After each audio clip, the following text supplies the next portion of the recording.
Alright guys, back in action. This is a game called Platoon by Avalon Hill. What year did this come out? This came out, and it looks like 1986. Also says, interestingly, Hemdale Film Corporation, all rights reserved, so I was wondering how they got the rights to rip off the movie for a game, but looks like they got the rights and did everything by the book. Had this game when it came out and lost track of it. Got it back a number of years ago. Played it off and on. It's simple enough, pretty straightforward, easy stuff. It's a hoot to pass the time for just a quick evening of drunken revelry with your friends, or I suppose by yourself, although there are a couple things that kind of hinder or throw a wrench in solo play here. You've got booby traps, you've got fake soldiers, and I still haven't figured out how I could incorporate these into gameplay. I may just have to expunge them altogether. But let's see, do we need to go? So what comes in the game? Well, we've got a number of counters that include your soldier counters. You've got some pin markers. You've got some barbed wire markers, some bunkers, some foxholes, some chits for drawing. And you get these two cards. I don't know if you necessarily need these, but it allowed them to use stills, 2, 4, 6, 8 stills from the movie, and probably perhaps a bit of a draw when somebody was trying to decide if they wanted to purchase the game. Just more fluff. Unit substitution card, so not that you should have much problem with stacking stuff, but if you did, you could use one of these substitution cards and a particular counter that represents the stack. The artwork on these counters is to my liking. I really like it. The artwork on the map is to my liking, and I've often thought that it would lend itself nicely to a number of other tactical things. One being squad leader. I thought it would be fun to graft a kind of custom squad leader scenario onto this map board. Pacific Theater, of course, because the jungle and everything, it's all depicted quite effectively, in my opinion.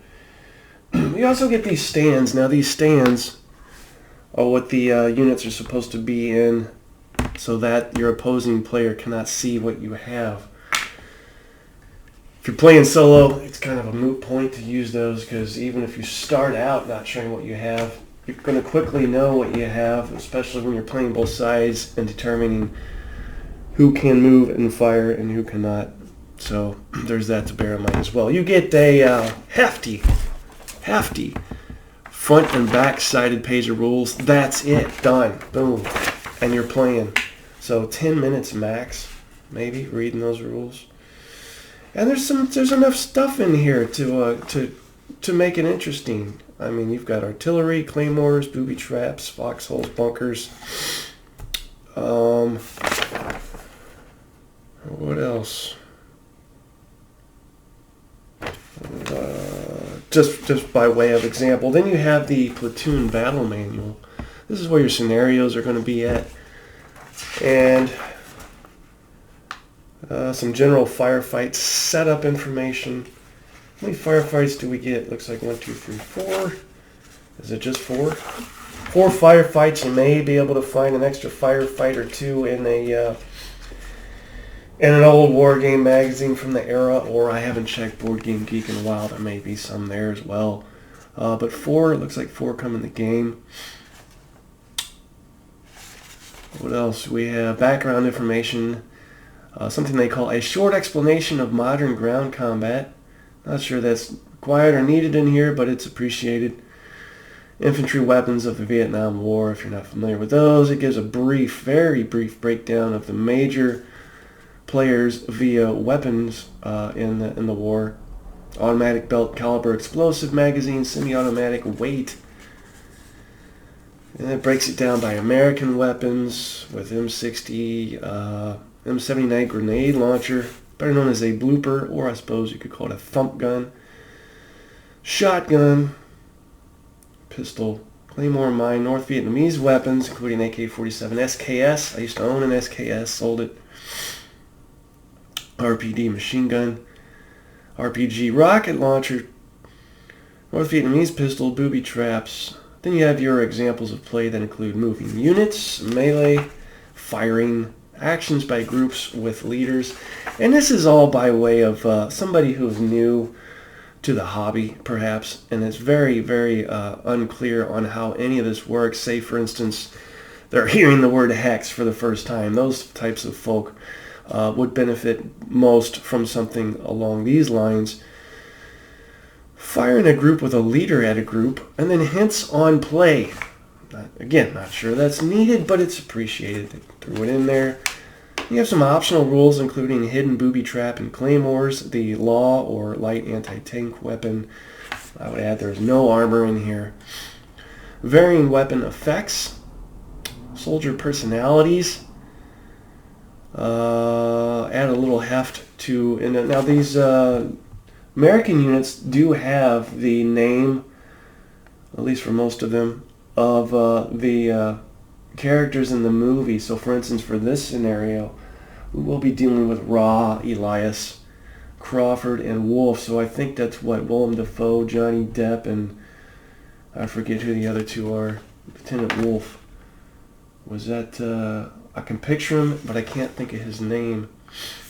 Was it the dude that was always hanging on Barnes' coattail? And let's see, varying weapons. So you have Doc, Taylor. So for instance, Taylor, if you wanted to, you could add this. Because he was a rookie at the time, the Taylor counter has only a +1 fire modifier and a 2 movement factor in Firefight 1, instead of the values printed on the counter, which are... Oh, he's not in this scenario. So that's an example. Then Wolf has a tweak you can do to him. Doc does. A tour in the knob. This is kind of a... let's see. If you play multiple scenarios, it's a makeshift kind of campaign game type deal. And you can gauge the progress of your soldiers. Then it includes suggested reading on the Vietnam War, broken down by 3 categories: overall treatments, detailed treatments, and other. Other would include Platoon, of course, based on a screenplay by Oliver Stone. I used to have this screenplay. I saw the movie a number of times. I remember sitting in high school reading the screenplay. I was so fascinated with the movie. Detailed treatments include things like Battle for Hue, or Hue, or however you want to say it, the end of the line, the Siege of Khe Sanh, and infantry in Vietnam. A couple others. Overall treatments would include the 10,000 Day War, Vietnam, a history, the Vietnam experience, etc. And then a big ad on the back page for the general magazine, which you can't get anymore. So don't try. Let's go back to what we have here is Firefight 3, which is called Protect the Flank. And the firefight is recommended for players new to the game. So I think this is a misprint, but it says second lasts 3 turns. I just think that means the game lasts 3 turns. You're going to use 5 American and 4 North Vietnamese chits per turn, which is what we have here. We need to set up. So North Vietnamese setup, and I don't think there's stacking limits. I didn't read anything like that. Actions. I just put all those up. How to move. Movement this. And let me pause this and verify that. Yeah, I don't see any stacking limits listed, and that's not surprising, as these are not squads or companies. We're talking about individual soldiers here, so lots of room in a hex. So let's set up, North Vietnamese player sets up first, placing the counters as desired, and any hexes numbered 4 through 6, and also lettered MU.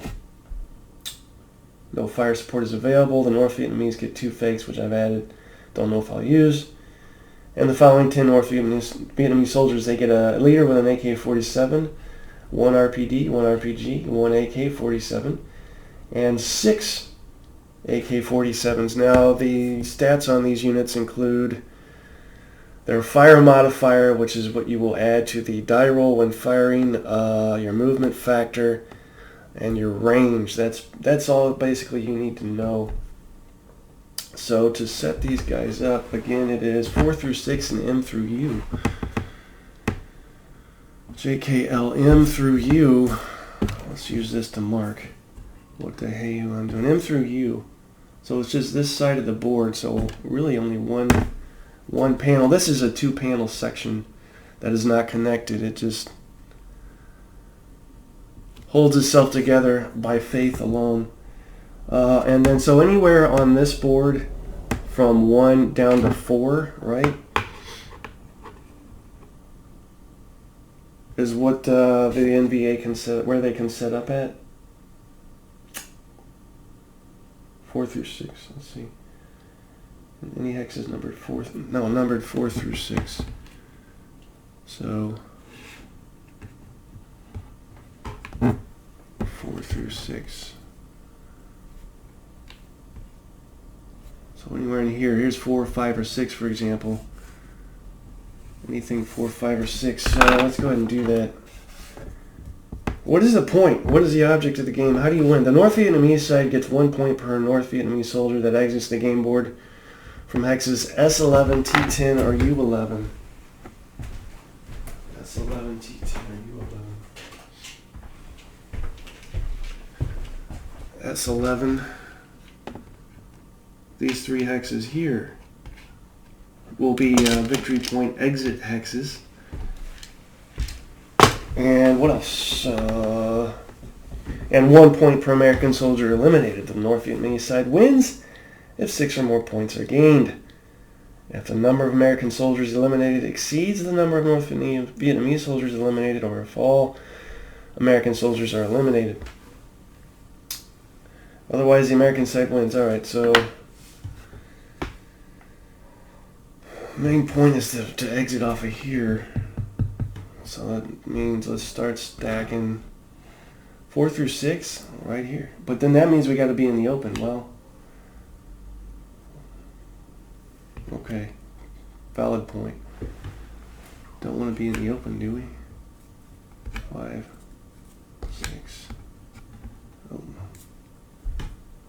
And here's 4 through 6 right here. 6,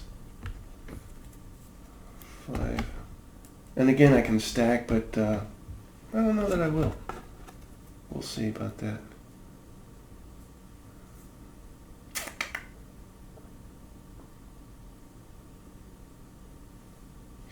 Well, maybe I will, huh?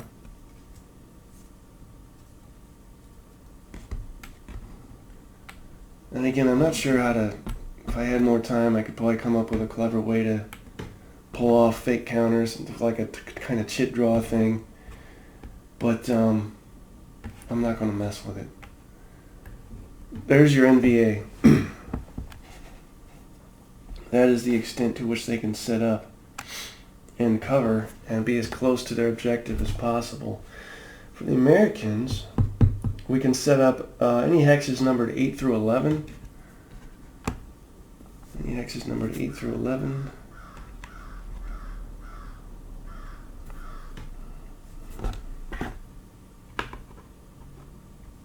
And lettered P through U. LMNO P through U. So let's go here. P through U, 8 through 11.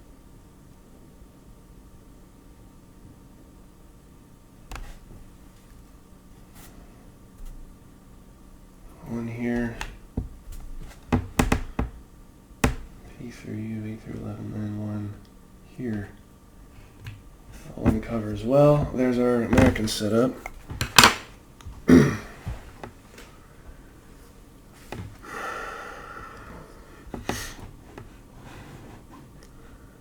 Or should I zoom the camera in? Would that be worth doing? Probably not. Just leave it how it is. Sorry guys, if it's not close enough. Try and work on my camera angles and image quality here. I've also noticed in one of the videos that one of these cameras freaks out as far as I had that blue hooded sweatshirt on and it was making the color fluctuate, the overall hue or tint of the image fluctuate in the whole video. So I've got a little work to do on figuring those things out. But alright, so now we draw a chip, right?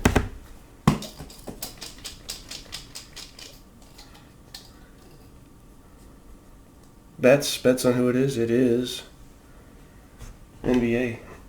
Now when you draw your chit, you can activate any one hex and do something, be it move or fire. You cannot move and fire, no halvesies, no divvying things up. It's just move or fire or, let's see, is that it? Move or fire? Move, fire. I wouldn't call this an action, but if you're pinned down, you can do nothing. Hey, that's great. How generous. Alright, so let's go ahead and use this guy here. And you do each one separate, right? However, that's not necessarily true. Group fire requires... Let's see, the soldiers in a group may all be used to form separate actions if at least one of the groups starting in the hex is a leader that is not marked as pinned down. The individual units in a group with a leader may be used to perform the same or different actions, and they may be used to do so one at a time in any desired order. The individual units in a group with a leader.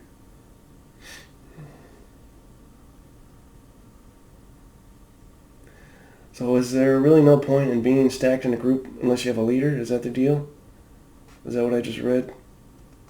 2 or more units may be moved together at the same time, but not fired. If a group does not contain a leader, only one unit in the group can be used. There you go. There's really no point in stacking, in my opinion. But we do have this RPD here who wants to get in on the action right off the bat, and let's go ahead and let him. You have a 3 hex range through jungle. However, this hex side, you could argue, doesn't necessarily pass through jungle, so he's within range. It's within line of sight. How do you fire? Well, he will roll 1 die, which is a 6, and add his fire modifier of this corner, upper left corner here, which is 4, which makes 10.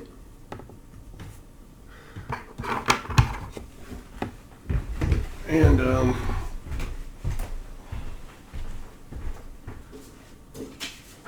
you would think that's something I can remember, but I get confused easily. So to keep things easy, it's going to be 10 versus... Now you do the same thing for... Who's he firing at? He's firing at Wolf, who will roll... Where are we at here?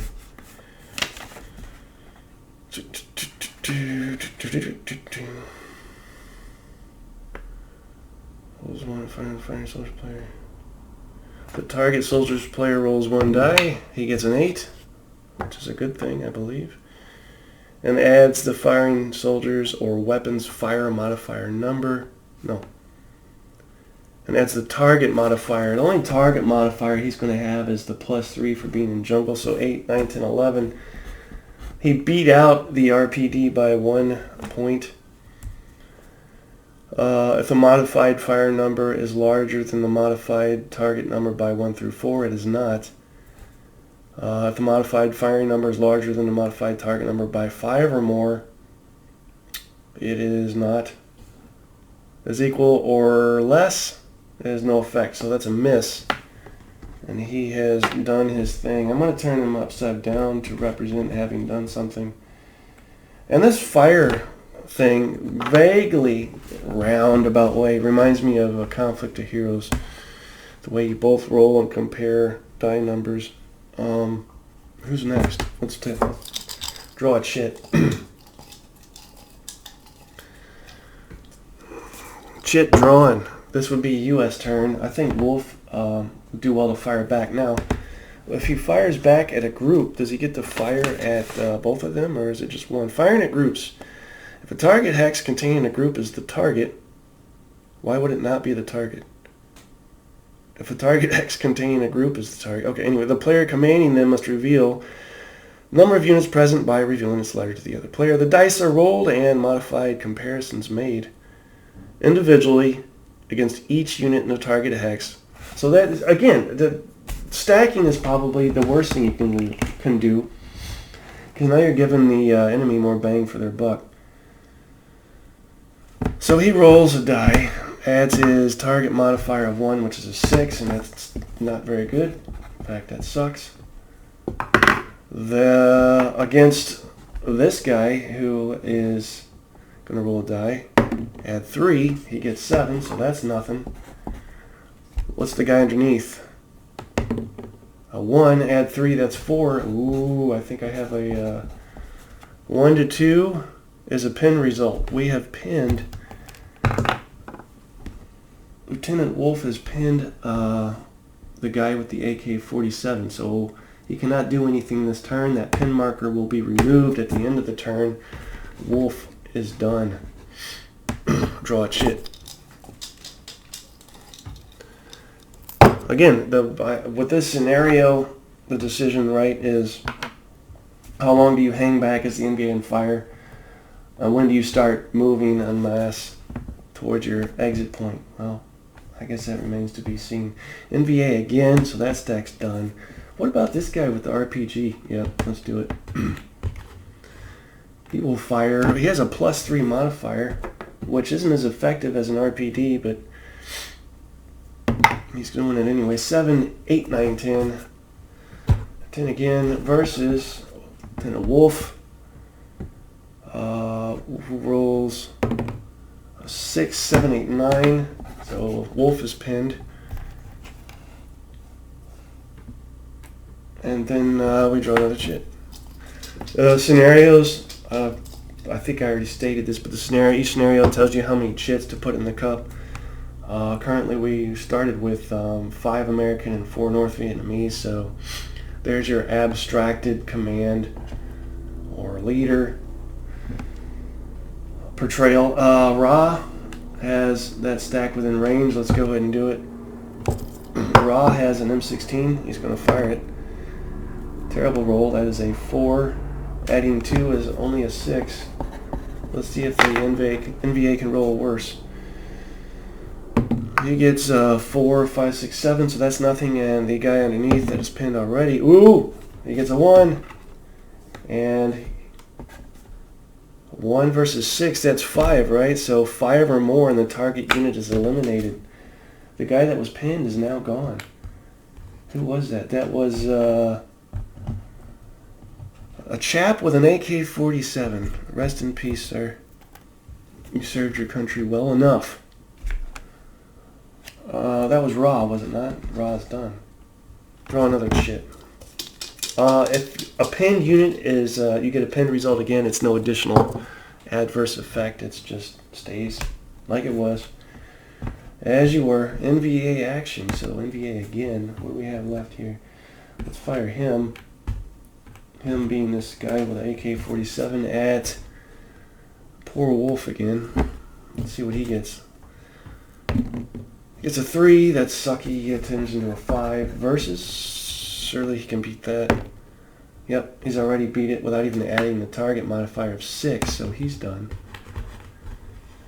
Then we go back to... You know what, guys? For the first time, I'm actually finished this scenario on camera.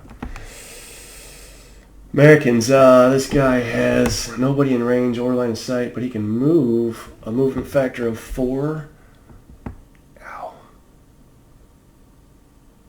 And I guess it's just 1 for each jungle hex, so 1, 2. Let's put him here, but then he's done. He can't move and fire. That doesn't come till later. Other games. Who's next?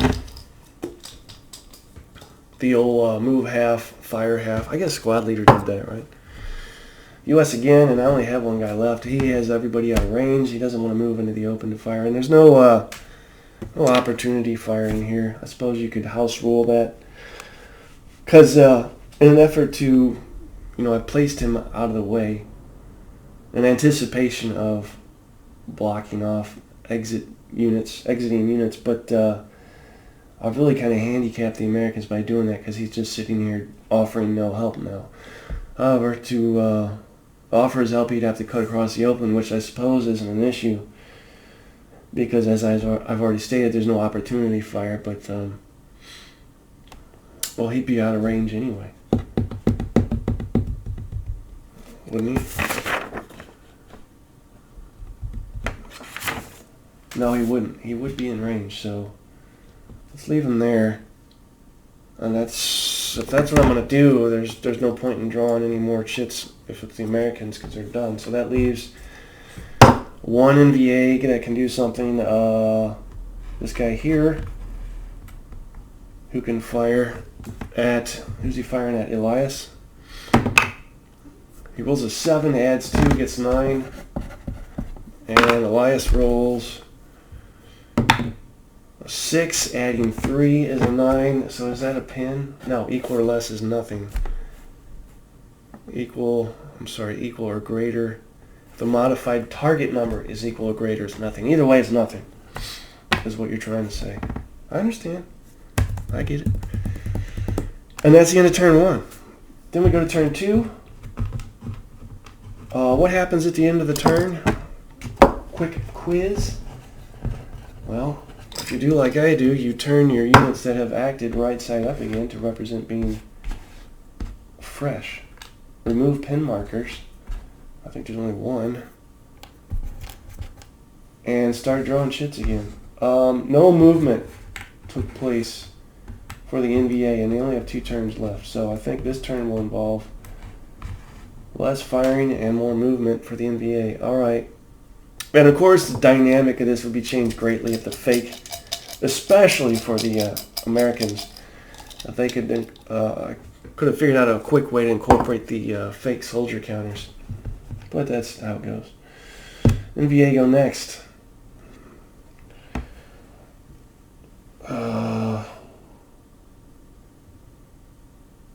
Really? He only has a movement factor of 2? What's wrong with him? Is he sick? Are you feeling alright? Why can you only move 2? Your buddy here is the same weapon, and he can move 3. 1, 2, 3. Alright, here's our first melee. Let's see what we can do with melee here. We got melee? Melee. Firing in groups, hand grenades, calling fire support. How to fire. Moving through some melee. As soon as one side moves a soldier or group into a hex containing blah blah blah, melee is resolved by both players rolling 1 die. Modify each side's die roll by adding +2 to the number rolled per that side soldier in the hex. Modify each side's die roll by adding +2 to the number rolled per that side soldier in, well, there's only 1, so compare the 2 modified and rolled. Alright, let's roll and go from there. So what am I doing here? Oh wow, okay. So blue is Americans, red is the NVA. Go figure. 11 for the Americans versus 4 for the NVA. That's like a difference of 7, so I think something's going to happen here. If one side's modified number exceeds the other side's modified number by 5 or more, that side wins the melee, and all the other side soldiers in the hex are eliminated. Well, that's just a 1. So now we have 2 NVA soldiers eliminated and no U.S. casualties. It's a promising start. Let's draw again, shall we? Now it's the U.S.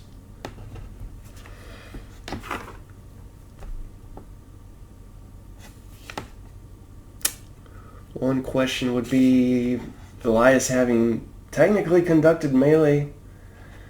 Is he not spent? It doesn't say that he is, so I'm going to assume he's not. And what did I draw? I drew a US. So let's go with Wolf here. And try and knock out that RPD. He rolls a 2, which is not going to do it. Only adding +1 gives him a 3.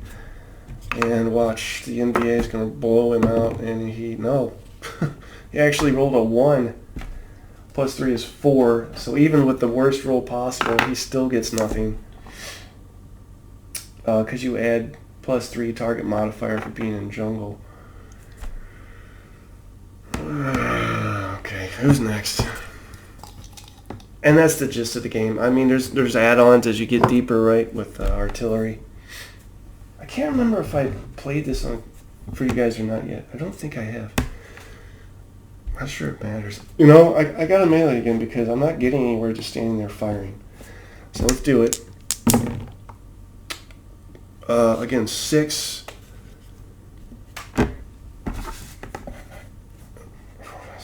I don't think there's enough for anything here.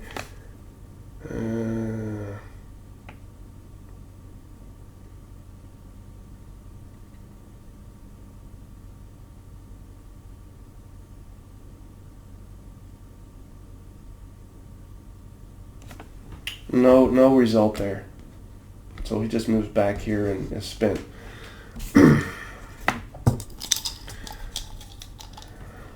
US will now fire at the adjacent unit. No additional modifier for being adjacent either. For firing. Let's roll for him. He gets a 6. Adds +2 modifiers, an 8. Versus, what do we get for the NBA? Oh, a 10. He's already done. So that's nothing. Then we get NBA. NBA again. NBA 1, 2.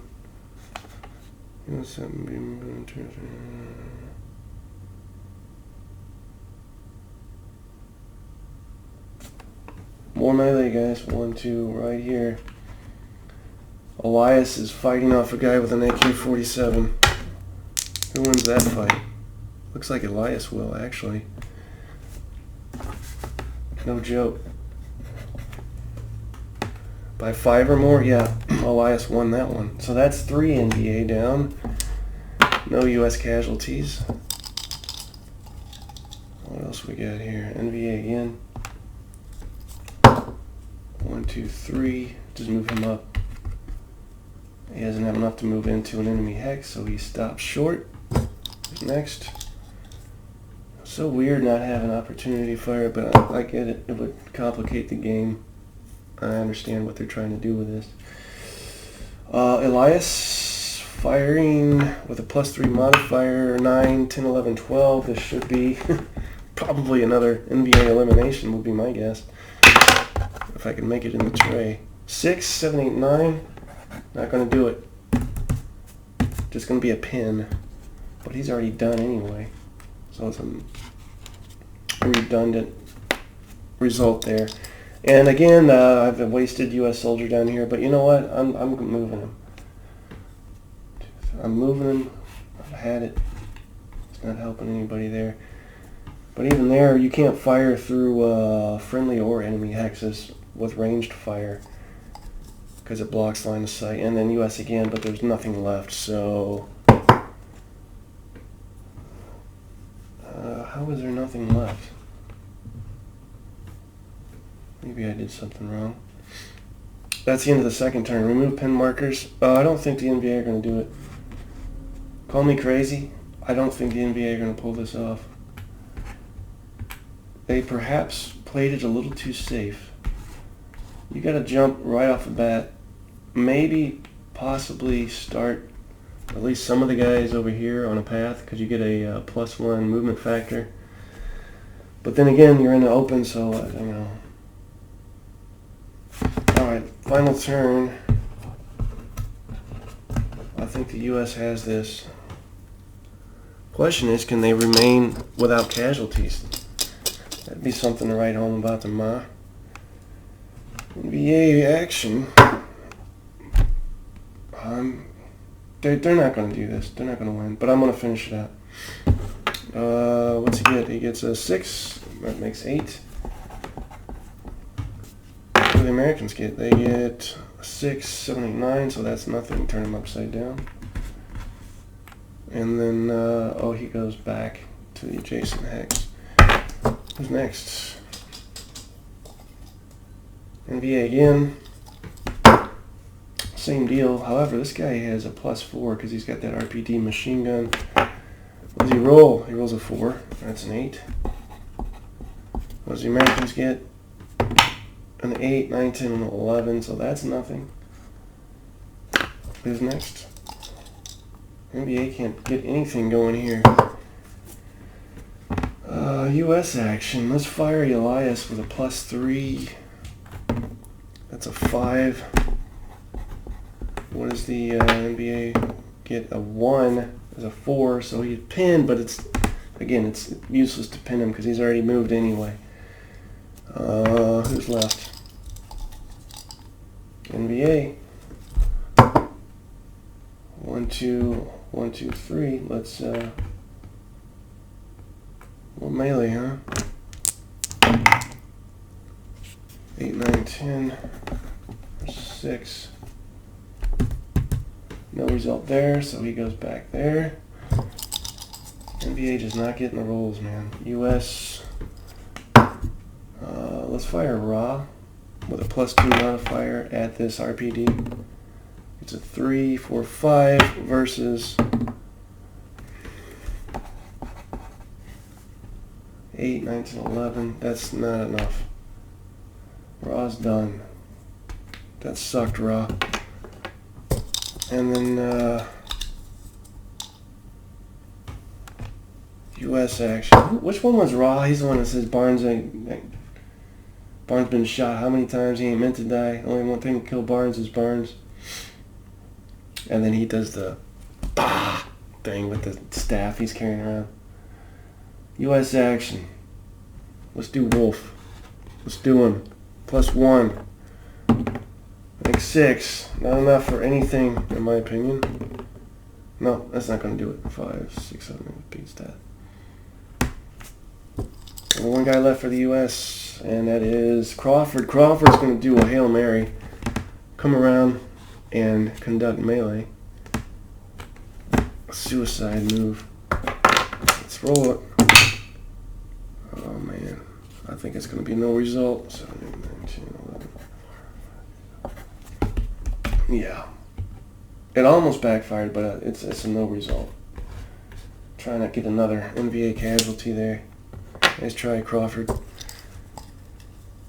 That leaves an RPG to fire at Crawford for his efforts. So +3 is an 8. What's Crawford get? Oh, he's in the open. He has no... Oh, this could be our first American casualty. Nope. It's going to be a pin, but he's already been used. So, again, useless. Last shit draw. Why does it say U.S. action? There's supposed to be 5 in here. 5 American and 4 North Vietnamese. Oh, because of the fakes. That's why. I'm like, why would I have an extra? That makes sense. Alright, so that's it. That's game. Americans pulled away with 3 casualties. They knocked out 3 guys with an AK-47. And NVA sucked completely. But again, I didn't play this properly because the fakes were not used. These are the fakes.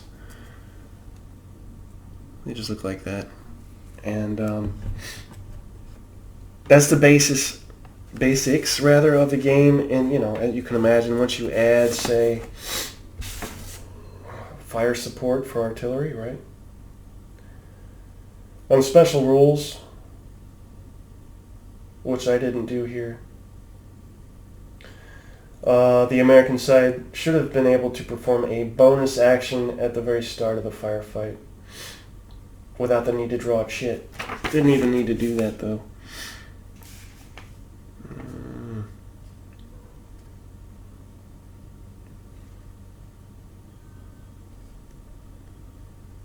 So, for instance, in Firefight 4, you get some barbed wire markers, some foxhole markers, some bunker markers, some claymores, some fakes, a whole bunch more units.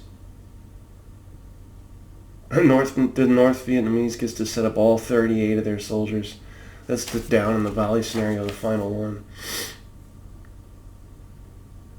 Yeah, it's entertaining. Like I said, you can knock back a ton of beer and still be able to play this in the evening and have a hoot.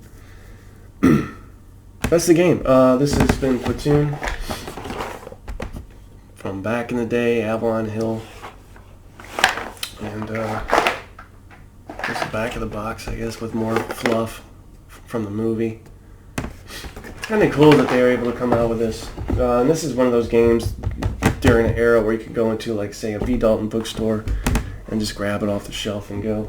The glory days. Alright, that's it, guys. That's all I got. Thanks for watching. Not sure what I'll have next, but I'll have something. Stay safe.